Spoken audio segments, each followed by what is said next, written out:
La entrevista de hoy con el canciller de la República, Jorge Arreaza, tiene unos antecedentes. En 1954 se realizó la 10ª conferencia de la OEA. En esa conferencia, que se realizó precisamente aquí en Caracas, en plena dictadura de Pérez Jiménez, participó el canciller de Guatemala, Guillermo Torielo. Y por los Estados Unidos hizo acto de presencia uno de los personajes más siniestros de la diplomacia norteamericana, John Foster Dulles. Luego, en 1900, esa conferencia, que fue la 10ª conferencia de la OEA, concluyó posteriormente con el golpe de Estado en Guatemala. Es decir, el precedente fue la reunión de la OEA. Posteriormente, en 1961, se reunió en San José de Costa Rica la OEA para expulsar a Cuba del sistema interamericano. Allí llevó la palabra por Venezuela el canciller Ignacio Luis Arcaya, quien tuvo una actitud muy honesta, muy seria, muy responsable, al negarse a respaldar ese planteamiento que vino directamente de Rómulo Betancourt. Eso provocó la renuncia de Arcaya y prácticamente la salida de URD del gobierno. Pues bien, hoy,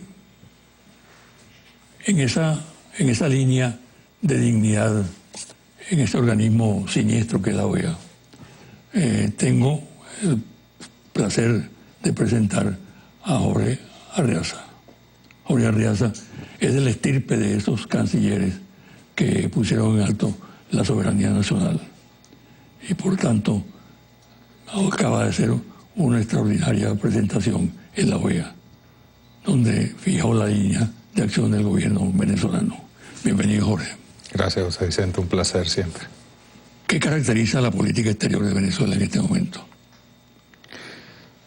La caracteriza, en primer lugar, el respeto a la soberanía, primero de nuestro país, y hacerla respetar, y el respeto a la soberanía de todos los estados que componen este mundo, y sobre todo los estados que se han organizado en el mundo civilizado, en las Naciones Unidas.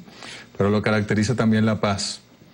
Ese respeto conlleva la paz. Por eso el comandante Hugo Chávez bautizó nuestra política exterior como diplomacia bolivariana de paz.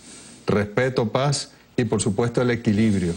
Eso que el Libertador llamó el equilibrio del universo y que el comandante Hugo Chávez desde un principio denominó, basándose en teóricos, en la multipolaridad, el pluricentrismo que es necesario en el mundo, los diferentes polos que con respeto van a equilibrarse entre sí para generar precisamente la paz, el desarrollo humano y la igualdad en el mundo. Yo creo que eso es lo que caracteriza a nuestra diplomacia. ¿Y cómo se expresa en la práctica esa política?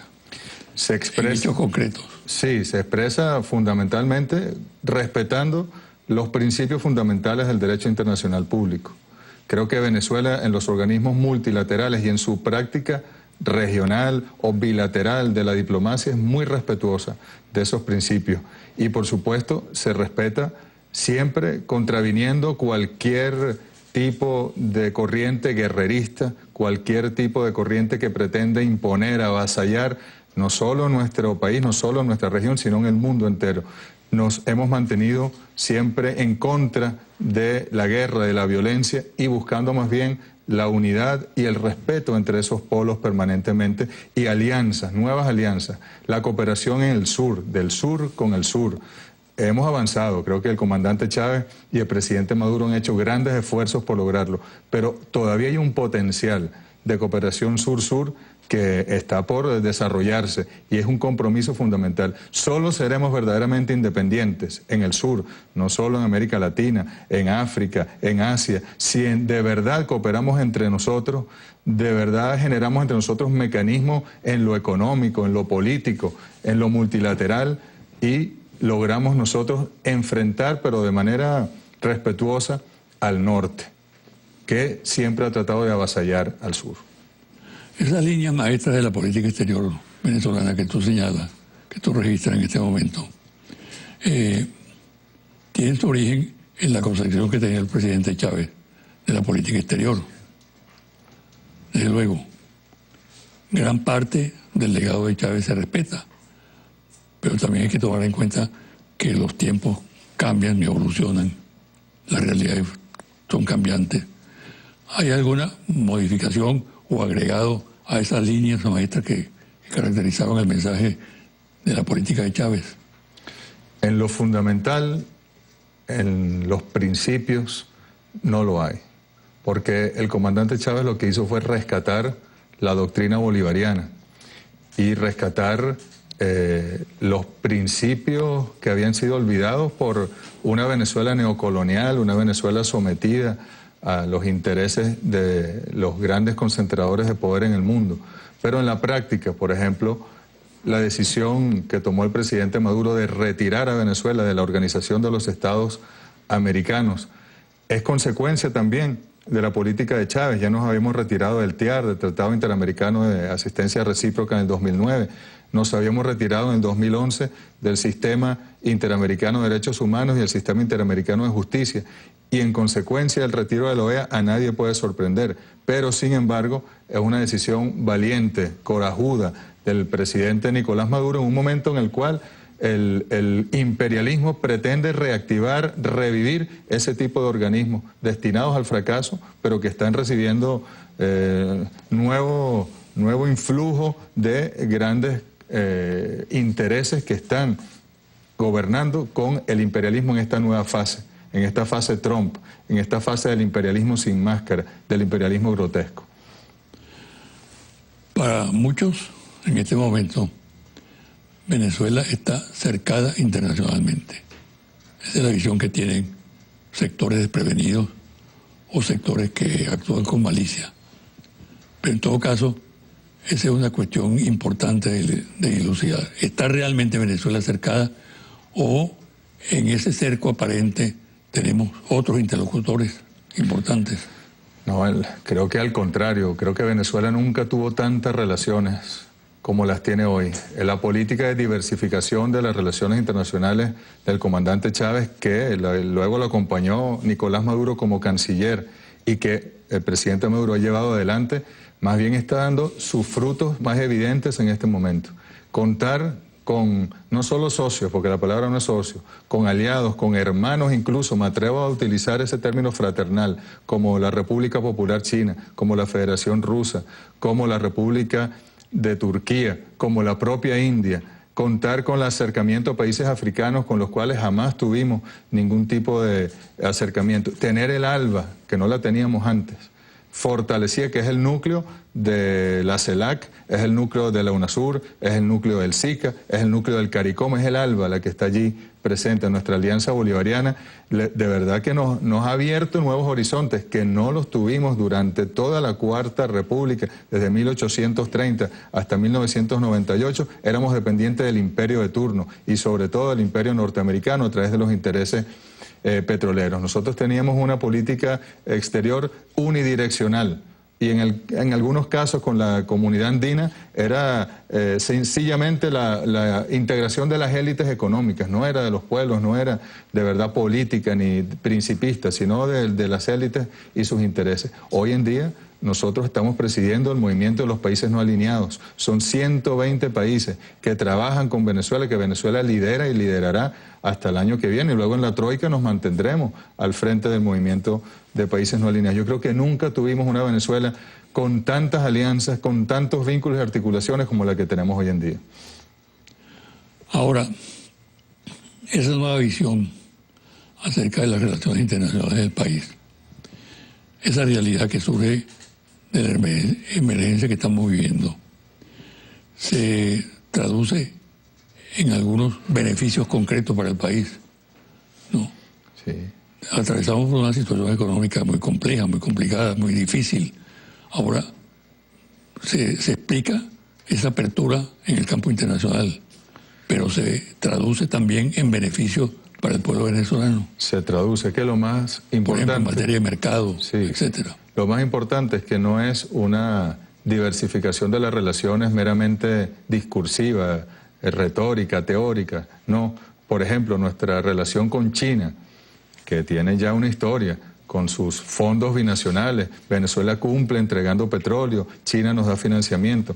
Eso se ha traducido, José Vicente, en viviendas, se ha traducido en tecnología, se ha traducido en infraestructura para los servicios públicos, se ha traducido en salud para el pueblo venezolano, pero igual ocurre con Rusia también, con India. Nosotros en este momento estamos logrando romper el bloqueo descarado del imperialismo norteamericano contra Venezuela a través de esos actores, incluso con Turquía, que es una relación que podemos decir más reciente, que sí es una relación nueva en el ámbito reciente de la política exterior venezolana, y que el presidente Maduro tuvo esa visión clara con el presidente Erdogan de Turquía. Bueno, con Turquía estamos logrando nosotros grandes procesos para burlar el bloqueo norteamericano a la economía venezolana. Si no fuera por esas alianzas, estaríamos nosotros en una situación mucho más precaria y dependeríamos del bloqueo norteamericano. Hemos logrado, así como Cuba en su momento logró romper el bloqueo a través, en aquel mundo bipolar, a través de la Unión Soviética,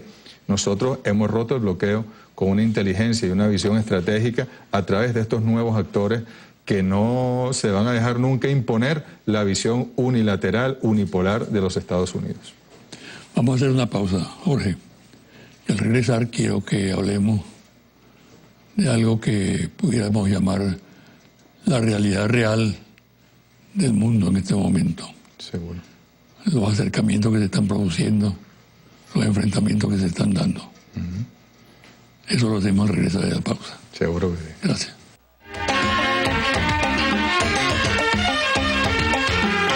Jorge, ¿qué está pasando en el mundo? Se observa una situación muy fluida, ¿no? Se dan acercamientos impredecibles. Por ejemplo, esta entrevista Trump-Kim, Corea del Norte y Estados Unidos. Más otros episodios que estamos viviendo de diversos tipos. ¿Qué está pasando? Mire, ¿Cómo observa el canciller de Venezuela esa situación de fluidez que se ve en el mundo, que se percibe en el mundo? Con la llegada al poder de Donald Trump, el unilateralismo, el unipolarismo de los Estados Unidos se ha reforzado. El lema de Trump de hagamos de América, se refería a Estados Unidos, grande de nuevo, tiene que ver mucho con eso. Y hay reacciones. Es una política que para muchos estaba ya dejada en el pasado. En el caso de América Latina y el Caribe, que se diga que la doctrina Monroe ha cobrado nueva vigencia y que se diga abiertamente, como lo que vimos en la OEA, que actuaban chantajeando, extorsionando a los países prácticamente delante del resto de las delegaciones, una cosa terrible. Pero en el mundo estamos viendo reacciones. Yo creo que la reunión con el líder coreano Kim Jong-un definitivamente fue una manera de los Estados Unidos de reconocer que no tenían la suficiente capacidad ni el poder para derrotar a Corea del Norte. Tuvieron que negociar, tuvieron que encontrarse. Es una señal positiva para el mundo, porque se neutraliza ahí una amenaza que tenía al mundo en ascuas, sobre todo a la región, ahí en el entorno pues, de Corea, de la península coreana. Pero más allá de eso, vemos como la Unión Europea también tiene que distanciarse de algunas posiciones de Estados Unidos, cómo Canadá se enfrenta directamente a los Estados Unidos, cómo Estados Unidos pretende pisotear a los países de América Latina y el Caribe. Lamentablemente... Que por cierto, Trump le responde a Canadá con un insulto. Sí, bueno, no tiene ningún tipo, tiene una incontinencia verbal antidiplomática, antihistórica, que es para el estudio, pues por decirlo menos. Pero es interesante ver cómo son como los últimos... Jorge Rodríguez no está estudiando ese caso. Jorge Rodríguez tiene un análisis permanente psiquiátrico del personaje. Eso se lo puedo garantizar. Pero es interesante ver, José Vicente, cómo son una especie de los últimos coletazos de un animal prehistórico que está condenado a la extinción. El imperialismo norteamericano no va a sobrevivir en las próximas décadas en esta humanidad, en este mundo multipolar, en este mundo de esperanza que está surgiendo.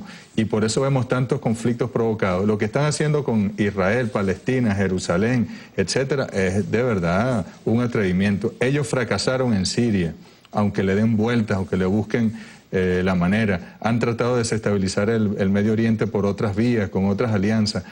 Son actos de desespero, porque ya no tienen el poder ni lo tendrán. Han ido surgiendo otros actores, otros polos que paulatinamente irán sustituyendo a los Estados Unidos en varios ámbitos, en el económico, en el liderazgo político, en el diplomático. Y finalmente los Estados Unidos tendrá que aceptar, y ojalá un día llegue un gobierno y una clase política de Estados Unidos que se diferencie del actual, que se acepte como un actor más importante, potente, fundamental del sistema internacional, pero no como el jefe, ni el policía, ni el general de ejército para tomar las decisiones en el mundo. Eso está por venir. Parece que a veces no nos lo creemos y nos desesperanzamos y nos frustramos. No, yo creo que hoy más que nunca el imperialismo está dando señales de debilidad y señales casi de terapia intensiva de su proyecto imperial. Sí, eso que tú dices es cierto, ¿no?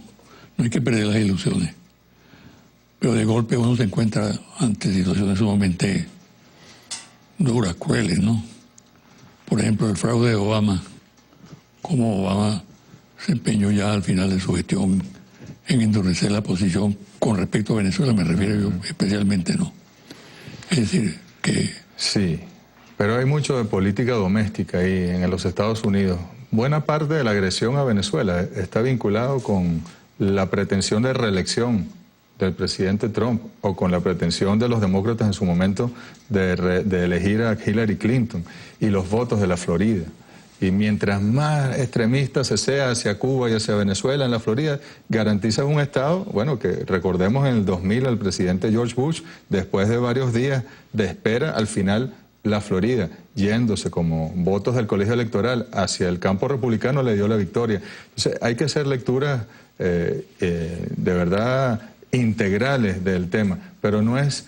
Es de verdad, yo recuerdo una vez, José Vicente, como vicepresidente me coincidí en una toma de posesión con el entonces secretario de Estado John Kerry. Y él nos reclamaba a nosotros, es que ustedes todo lo ideologizan, le meten la ideología. Yo le decía, yo no voy a negar que tenemos unas ideas que las defendemos y que las ponemos por delante de cada acción que hacemos, pero ustedes también lo hacen. Y lo que está haciendo Donald Trump es ideologizar todo en este momento, según los intereses de Estados Unidos, según los intereses del capital, según los intereses supremacistas de una casta, casi que podemos decir, que está gobernando en los Estados Unidos. Y eso al final, eso va a fracasar incluso en la opinión pública estadounidense, eso está destinado al fracaso. Yo observo, por ejemplo, esto es una opinión muy personal, que Venezuela es una excepción para ese establecimiento norteamericano, no solo para Trump, sino para su equipo, que está integrado por gorilas, ¿no?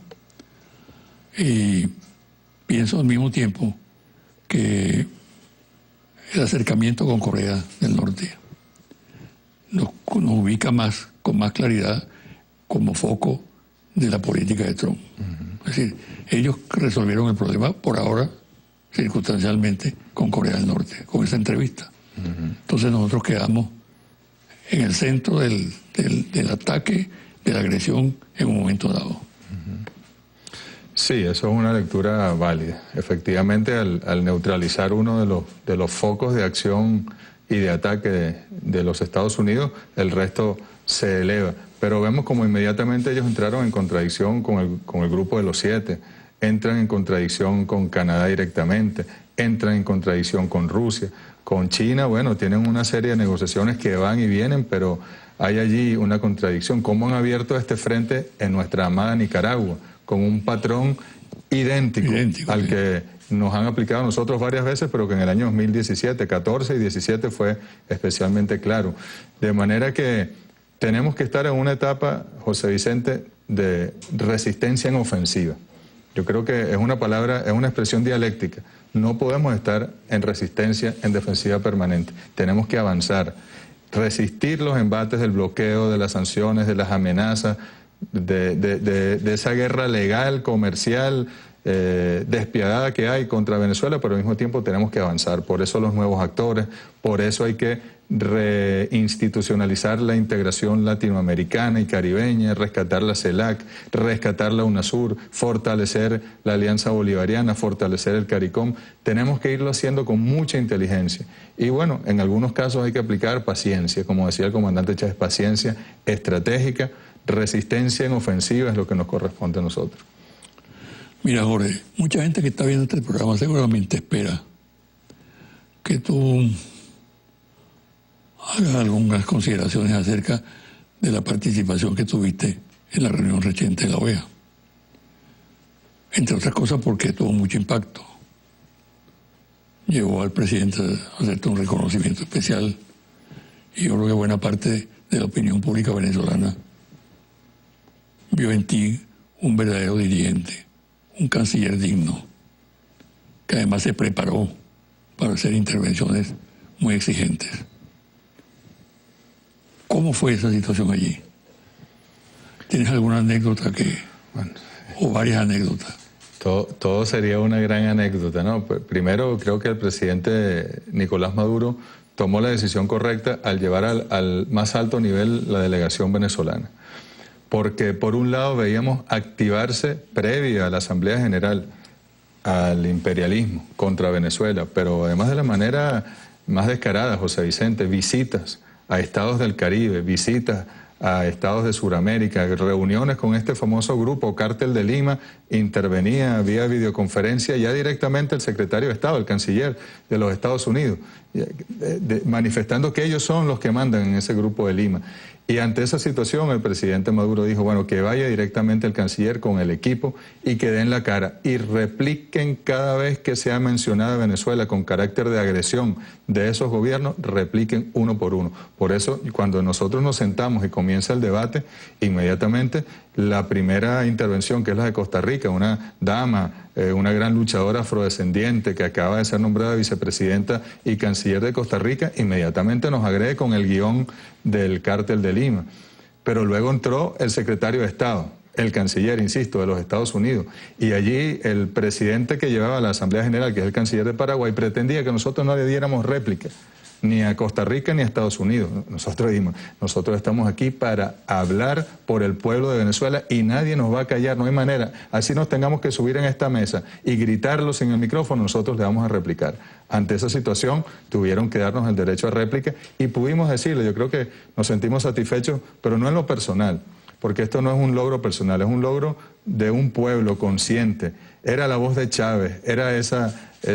como dice el himno del Partido Socialista Unido de Venezuela, somos millones, una sola voz, nos correspondió a nosotros ser la sola voz, como le ha correspondido antes a cancilleres como Delcy Rodríguez, como Samuel Moncada, como Roy Chatterton, como a ti mismo en tu momento, que tuviste que enfrentar situaciones como esta. Y nosotros hablamos por el pueblo de Venezuela con las líneas del presidente Maduro muy claras en defensa de nuestra soberanía y en defensa de la paz y de lo más hermoso que puede haber en esta humanidad, que es el respeto entre todos nosotros.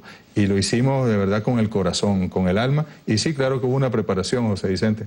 Tuvimos que estudiar, tuvimos que leer y teníamos un equipo maravilloso, tanto aquí en la Cancillería como en las misiones de la OEA en Washington y en la misión bilateral nuestra también allá, que nos dieron insumos, nos dieron claves, nos dieron tácticas dentro de la estrategia que finalmente nos llevaron a una victoria. Indudablemente que el presidente norteamericano se empleó a fondo, ¿no? Casi convirtió en un problema de honor derrotar a Venezuela. Incluso llegó a mandar a sus pesos pesados, ¿no? Al secretario de Estado, al vicepresidente de la República, etcétera, ¿no? Ahora, en términos de derrota o victoria, ¿sufrió la Casa Blanca una derrota en la OEA? Una derrota, yo diría que contundente, porque es que ellos agotaron todas las instancias. Incluso hubo una cena pública, no una cena privada, una invitación para convencer tras bastidores, no, una cena pública donde el vicepresidente de los Estados Unidos, Mike Pence, invitó a 22 delegados de 22 de los 34 países que estaban presentes en la Asamblea General y les dio órdenes además desde el podio del presidente de los Estados Unidos, ahí el podio ese que tiene el águila, el escudo, dice President of the United States, desde allí les dijo, ustedes tienen que votar a favor de la resolución para suspender a Venezuela. Y si lo hacen, contarán con el apoyo, la cooperación, el financiamiento de los Estados Unidos. Y si no lo hacen, habrá consecuencias en la relación con los Estados Unidos. Sí, era una cosa que de verdad era grotesca. Y hubo países, estados, gobiernos, que tuvieron la dignidad de escuchar aquello, de sentirse extorsionados y amenazados y de votar en contra de esa resolución, bien fuera directamente o por la vía de la abstención, que es una modalidad de no apoyar la resolución. Y cuando nosotros escuchamos, porque nosotros pedimos la votación nominal, porque pretendían aprobar aquello por consenso, por aclamación, dijimos, no, un momento, aquí no hay consenso, vótese nominalmente. Uno por uno fueron votando. Y cuando nosotros escuchábamos, si bien recibimos algunas frustraciones de algunos estados que se doblegaron, lamentablemente, algunos gobiernos, cuando escuchamos la dignidad de algunos países del Caribe votando en contra o absteniéndose delante de los Estados Unidos, en Washington, con los medios de comunicación, con la extorsión que habían recibido, nos sentimos orgullosísimos de ser latinoamericanos y caribeños. Y como dijo el presidente Nicolás Maduro, se demostró en la OEA ese 5 de junio, de hace una semana, que el imperialismo norteamericano en el fondo es un tigre de papel, como dijo Mao Zedong, y es derrotable si tenemos la dignidad y si tenemos la fortaleza de enfrentar los intereses del mal y de la perversión. Tengo la opinión, seguramente tú me vas a responder esto con mucho cuidado y sentido diplomático, pero tengo la impresión de que la actitud más indigna en todo este proceso es la del presidente colombiano Juan Manuel Santos. ¿Guarda silencio o va a decir algo? Hay que decir algo, porque esta historia nos ha llevado desde los años 20 del siglo XIX hasta hoy, de traiciones.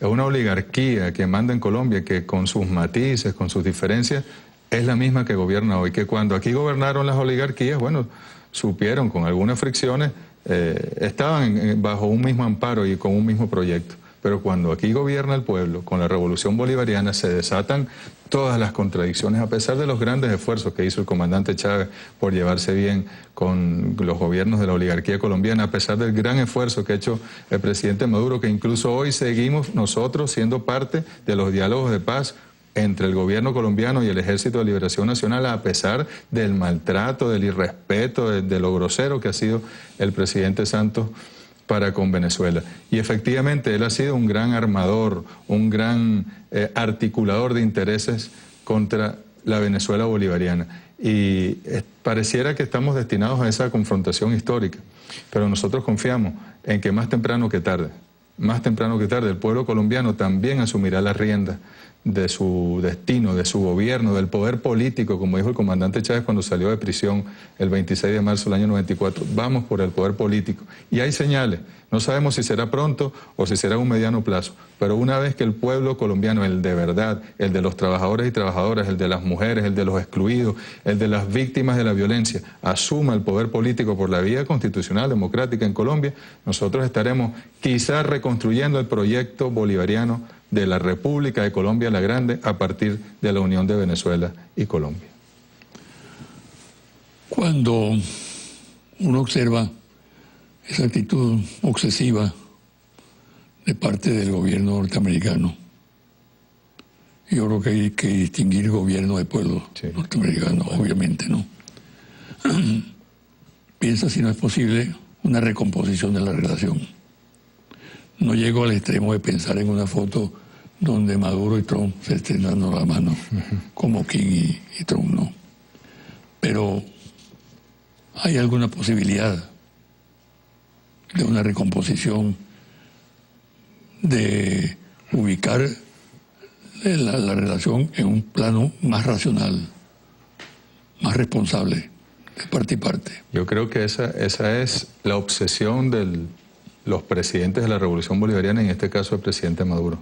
Es una obsesión sana, es cómo lograr dialogar y que se respeten ambas partes en ese diálogo. El respeto mutuo, como hemos dicho, parte fundamental de la diplomacia bolivariana de paz. Seguramente si nosotros tuviésemos arsenal nuclear, sí habría una foto entre el presidente Maduro y el presidente Trump. Pero sí creo que vamos dando algunos pasos. Yo creo que hay voceros autorizados, interesantes, como el senador Bob Corker, con quien también tuvimos la oportunidad de reunirnos en nuestra visita a Washington. Hay una serie también de congresistas del Partido Demócrata que quizá en las elecciones prontas del Congreso norteamericano puedan asumir la mayoría de una de las cámaras y comiencen a haber nuevos tipos. Hay que lanzar puentes, hay que buscar siempre tratar de llegar con nuestra verdad, respetando al pueblo de los Estados Unidos e incluso respetando a su gobierno. Tenemos que buscar la manera de coordinar para poder avanzar, incluso trabajar en conjunto en algunas áreas con el pragmatismo necesario, nunca haciéndole el juego al imperialismo ni cediendo nuestros principios, pero es parte de la paz. Parte de la paz en la región es que Venezuela y Estados Unidos se entiendan y se respeten. Te felicito una vez más, Jorge. Creo que cumpliste un papel brillante, audaz, valiente, que interpretaste a la mayoría del pueblo venezolano.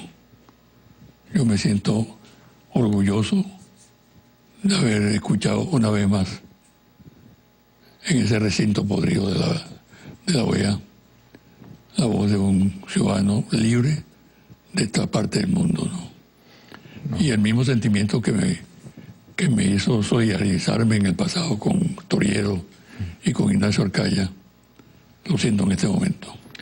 No, viniendo de ti o de usted, José Vicente, es un gran compromiso, así como la entrega que nos hizo el presidente Nicolás Maduro del sable, la réplica del sable que utilizó el Libertador en la batalla de Carabobo, es un compromiso, pero insisto, no es Jorge Arreaza, es un gran equipo que logró articular la voz de un pueblo, la voz y el proyecto consciente de un pueblo que es libre y será libre, pase lo que pase. Es nuestra decisión soberana serlo, y no solo vamos a ser libres nosotros, seguiremos liberando por distintas vías. El nuestro es el único ejército que salió de sus fronteras para liberar y regresar, sin quedarse con botines, sin quedarse con territorio. Liberamos y regresamos. Más bien después nos quitaron territorio a algunos de los países que liberamos. De manera que vamos a seguir con conciencia, articulando con los países afines para que la humanidad se libere de las imposiciones unilaterales. Cuenta con eso. Andrés Blanco, eso que tú dices, lo calificó como invasor de inversa ley. Así es. ¿No? Es una hermosa parte de nuestra historia y siempre será así. Claro. Bueno, muchas gracias. Gracias. Mucha suerte. Un placer. Gracias. Gracias.